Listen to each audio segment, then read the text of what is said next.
Philippine government and the UN are launching a global appeal to help the victims of Typhoon Bhopa. More than 600 people are dead and 900 others are still missing after the storm devastated the south of the country.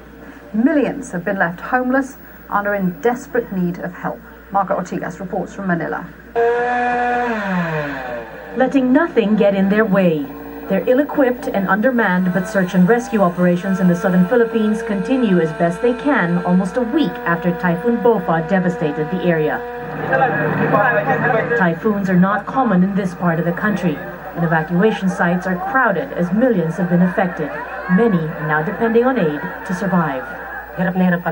We're suffering here because our work, our crops, everything's been destroyed. But there isn't enough aid to go around, and that which is available isn't getting through as it should. Survivors say they're having to fight each other for rations, and conditions in evacuation sites are so bad that many of them are choosing to fend for themselves instead, setting up sheds from debris for shelter and begging for food away from the centers. This is a scale that the Philippines has not seen. We're talking about tens of thousands of homes destroyed across southeastern and central Mindanao. This goes beyond anything they've seen before. This is, of course, a country with resources, but also a country that has a large number of poor. People live in fragile housing, and when storms like this, a Category 5 typhoon comes through, it wipes out entire communities.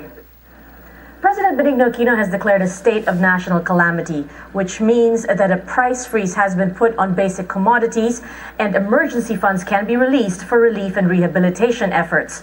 But the government is aware that its efforts are insufficient and the country needs all the help it can get. International aid is now beginning to arrive, and as grateful as survivors are for it, they know they can only rely on help for so long. How they're to move forward from this is the real challenge, especially when they're being told they can only expect more typhoons like Bhopa in the future. Margaret Ortigas, Al Jazeera, Manila. Luiza Carvalho is UN Humanitarian Coordinator, and she joins us via Skype from Davao City. Luiza, good to have you with us. I know that you've been travelling through some of the affected areas in Mindanao. What have you been seeing?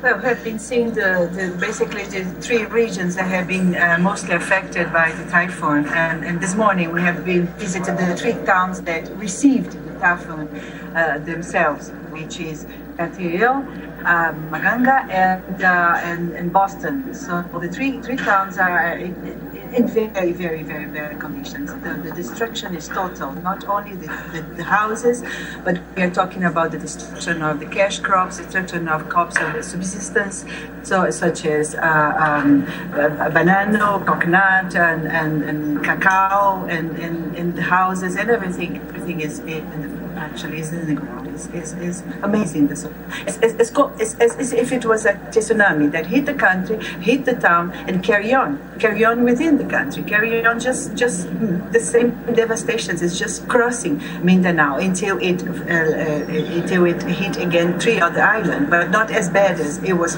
hitting Mindanao. It's clear that millions of people are going to need help, and that's why you're launching, or the UN is launching, a global appeal in conjunction with the Philippine government. What are you hoping for, and what kind of funding do you need?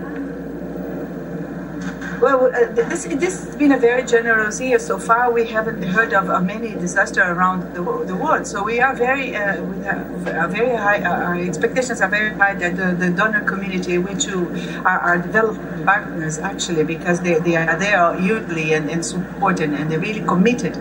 They could port and bring resources. The resource that the UN brings is only a resource that can trigger the response of the government. The response is there already, and the response is coordinated. But we know that the government is going to be bringing the largest amount of resource to respond to the needs. But we need to be there, and this is why we are launching this appeal of around $65 million. Has the full extent of the devastation been catalogued, or are there still remote areas where we don't really know how bad it is? Yesterday we visited the three most remote areas that we haven't yet reached until yesterday, and the news were good. I mean, the community were were safe, and there was no casualties. Of course, they were damaged, but no casualties. There are some indigenous populations in the mountains that we have been hearing from them. Yesterday we had a meeting with some representatives, and we are the government is really trying to reach them through roads and through helicopters. So this has been done, the work this morning. There is a contact with other communities isolated. They're not isolated, but the roads and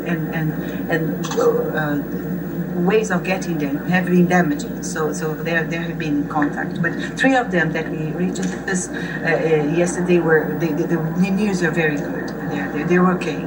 Okay, clearly a lot of work to be done there. Thanks very much indeed for speaking with us. Luiza Carvalho, the UN Humanitarian Coordinator there in Davao. Thank you. Now,